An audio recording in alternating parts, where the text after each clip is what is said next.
अब ये एक थ्योरम है, इसमें उन्होंने कहा हुआ है कि show that for a random sample from the Cauchy distribution F x हमारे पास ये है, माइनस इन्फिनिटी से पॉजिटिव इन्फिनिटी तक इसकी रेंज है। आप क्या करो कि आपने sample median is a consistent estimator of theta, एक तो आपने ये प्रूव करना है। दूसरा आपने क्या करना है कि अभी उन्होंने बताया हुआ है कि मीडियन तो इसके कंसिस्टेंट एस्टिमेटर है लेकिन सैंपल मीन नहीं है।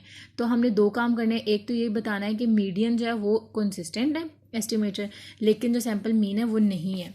तो उसके लिए क्या करेंगे कि सबसे पहले हम अपने लेंगे जी की जो हमारे पास डिस्ट्रीब्यूशन थे इनके जी इज इक्वल होता है एक्स एम, ये मीडियन के लिए ले रहे हैं, माइनस थीटा ये π/2 और ये n, ये कहाँ से आ गया, जो कॉशी डिस्ट्रीब्यूशन होती है ना उसमें हमारे पास जो उसका सिग्मा वैल्यू आ रही होती है, या उसको कह लें क्या उसको कहते हैं sigma value S T value वो एक ही होता है, तो वो ये आ रही होती है स्टैंडर्ड डेविएशन वैल्यू, ठीक है, वो हमारे पास ये आती है। तो वेरिएंस कैसे लिया जाता है, इसका स्केयर ले लिया जाता है, तो वो हमारे पास इसका स्केयर आ जाएगा, वो हमने इसका स्केयर लेके बता दिया। अब अकॉर्डिंग टू शेबिशेफ इनइक्वालिटी वो हमें ये बता रही होती है, हमने क्या मतलब वो हमारे पास मीडियन माइनस थीटा और एरर इस तरह ग्रेटर देन प्रोवाइड कर देती है।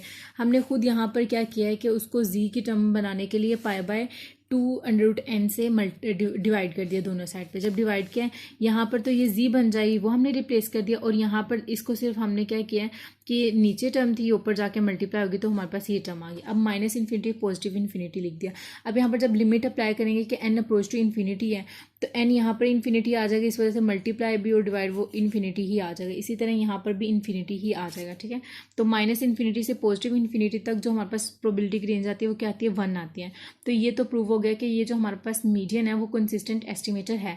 अब मीन के लिए हम क्या करेंगे, अगेन देखें उन्होंने हमें क्वेश्चन में बताया कि कॉशी डिस्ट्रीब्यूशन को एक्स फॉलो कर रहा है, वेट अ मिनट, ठीक है। तो इसी तरह जो हमारे पास एक्स बार मीन बार होगा वो भी कॉशी डिस्ट्रीब्यूशन को फॉलो कर रहा होगा विद पैरामीटर थीटा। अब अगेन हमने वही काम किया कि अपना वो लिया जो हमारे पास स्टैंडर्ड एक टर्म होती है प्रोबेबिलिटी, ठीक है, एक्स बार माइनस थीटा, और इस तरह उसका एब्सोल्यूट लेके हमने ये किया। अब यहाँ पर हमने क्या किया है कि हमने एफ एक्स रिप्लेस करना है ये वाला, ठीक है। अब यहाँ पर देखें कि जब हम प्रोबेबिलिटी करते हैं तो हम ऐसे ओपन करते हैं ना माइनस इन्फिनिटी से पॉजिटिव इन्फिनिटी तक, अंदर इसकी प्रोबेबिलिटी की टर्म लिख देंगे और dx लिख देंगे। इसको जब देखें 1/π जो वो तो कॉन्स्टेंट है वो बाहर आ गया, इसके ऊपर जब हम इंटीग्रेशन अप्लाई करेंगे तो वो हमारे पास tan इनवर्स और ये जो हमारे पास टर्म होती है वो हम यहाँ पर लिख देते हैं, उसके इक्वल आ जाएगी, ठीक है। इंटीग्रेशन अप्लाई करके माइनस इन एरर से लेके पॉजिटिव एरर तक हमने इसमें मतलब पुट करना है, तो वो हमारे पास अब देखें ये वाली पूरी टर्म जो है ये 1 के इक्वल नहीं आएगी, इसमें कोई ना कोई वैल्यू ही आएगी। तो हम यहाँ पर लिख देंगे कि ये जो मीन है ये कंसिस्टेंट एस्टिमेटर नहीं है,